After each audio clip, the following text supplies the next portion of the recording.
જાળવજો. આપણે કશું નથી માંગ્યું. હમણાં એટલો ખરાબ વિશ્વાસઘાત થયો કે આપણને બાપુઓને પૂછે તમારી પાર્ટી કઈ, આપણે કહીએ ભારતીય જનતા પાર્ટી અમારી પાર્ટી. આ તો પ્રેમમાં દગો થયો. આ તો બેવફા શરમ નીકળે. હવે આપણે આપણી પાર્ટી કોને કેવી? અને એક રૂપલો એટલો રૂપાળો મારો સમાજને કદરૂપો કરી નાખ્યો આ લોકોએ.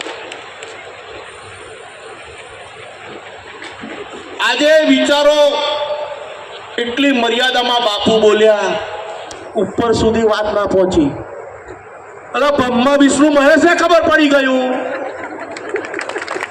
આ બે ચંગુ મંગુ એનાથી મોટા હતા.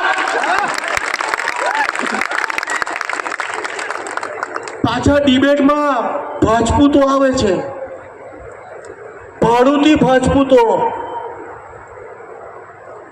અને પછી કે છે મોદીજીએ રામ મંદિર બનાવ્યું, આમાં હિન્દુત્વને બહુ મોટું નુકસાન થાય, તમે આવું ન કરો. સલાહ આલે છે પાછા આવ્યા અને મૂર્ખા આપણે સાંભળીએ છીએ.